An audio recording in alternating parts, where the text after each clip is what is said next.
আসসালামু আলাইকুম ওয়া রাহমাতুল্লাহি ওয়া বারাকাতুহু। কেমন আছেন আমার আদরের কলিজার টুকরা আপুরা? আল্লাহ সবাইকে ভালো ও সুস্থ রাখার তৌফিক দান করুন, এই দোয়া সবসময় করছি। আপুরা, আজকে আমি বৈরালি মাছ, ছোট্ট বৈরালি মাছ আমি পেঁয়াজ ও কাঁচামরিচ দিয়ে আমি চচ্চড়ি ভাজি রান্না করব। তো এখানে আমি বৈরালি মাছগুলো খুব সুন্দর করে আমি লবণ দিয়ে আমি ধুয়ে নিয়েছি। এবার আমি প্রস্তুতি নিব হাত দিয়ে মাখিয়ে নেওয়ার জন্য। তো ভিডিওটি শুরু থেকে শেষ পর্যন্ত দেখতে থাকুন ও আমার ভিডিওর সঙ্গে থাকুন আপনারা।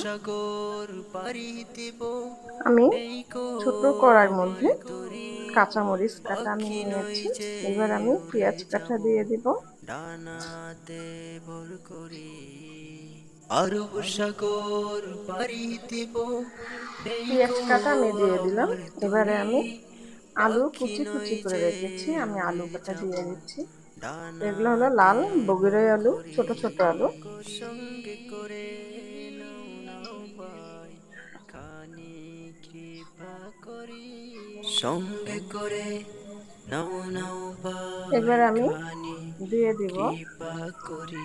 চলো লবণ, যাই সবাই একটু জিরা মক্কা গুঁড়ো ও মদিনায়, চলো যাই হলুদ সবাই গুঁড়ো দিয়ে মক্কা দিচ্ছি।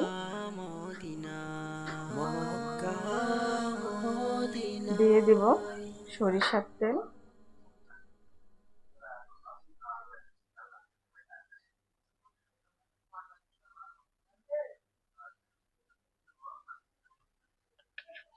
এবারে আমি হাতে মাখিয়ে নিব। এইভাবে হাতে মাখিয়ে মাছ, ছোট মাছ, যে কোনো ছোট মাছ রান্না করলে পুরো অনেক সুন্দর মজা হয়। আর ভাজিটা একটু হালকা পোড়া পোড়া করবেন, তাহলে অনেক মজাদার হবে আর একটা ফ্লেভার আসে অনেক সুন্দর। দেখুন আপুরা, মনে হচ্ছে একবারে রান্না করে ফেলেছি, আসলে রান্না এখনো করিনি, আমি হাতে খুব সুন্দরভাবে মাখিয়ে নিয়েছি। হাতেই মাখাতে হবে। এবার আমি ছোট মাছগুলো দিয়ে দিচ্ছি। এই বরেলি মাছ সহজেই পাওয়া যায় না, আর এই মাছগুলো খেতে অসম্ভব মজাদার। এইভাবে আমি মাখিয়ে নিচ্ছি। আর মাছগুলো অনেক সুন্দর, একদম টাটকা মাছ।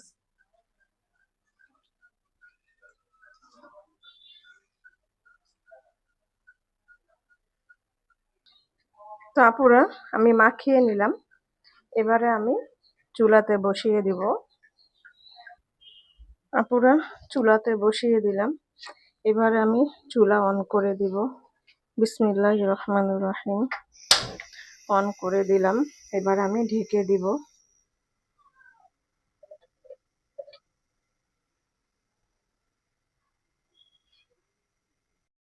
আপুরা, বয়ালি ছোট মাছ চড়চড়ি হয়ে আসছে প্রায়। আমি একটু আস্তে আস্তে মিলিয়ে দিব। খুবই আলতো ভাবে রাখতে হবে, নাহলে মাছগুলো ভেঙে যাবে।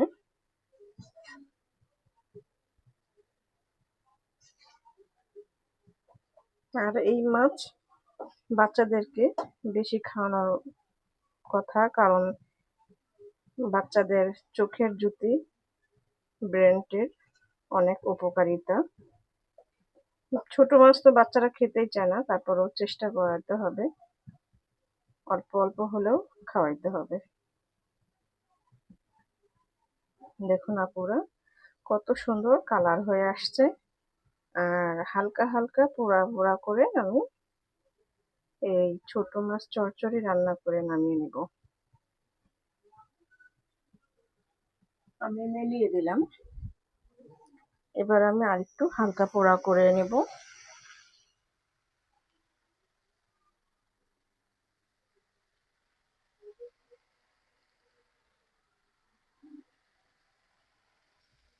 আপুরা, হয়ে গেল ছোট মাছের চচ্চড়ি ভাজি রান্না। এবারে আমি নামিয়ে নিব। আপুরা, নামিয়ে নিয়ে আসলাম ছোট্ট মাছের চচ্চড়ি ভাজি। তো আপনাদের কাছে মাছ ভাজির রান্না ভিডিওটি কেমন লেগেছে আপুরা অবশ্যই কমেন্টে জানাবেন। লাইক দিন, বেশি বেশি করে শেয়ার করুন। দোয়া চাই। ছোট্ট রান্নাঘর চ্যানেলটিকে সাবস্ক্রাইব করতে একদমই ভুলবেন না। যারা নতুন আপুরা দেখছেন পাশে বেল বাটনটি ক্লিক করে আমার ভিডিওর পাশেই থাকুন। প্রতিদিন যেগুলো আমি রান্নার ভিডিও করব আপনাদের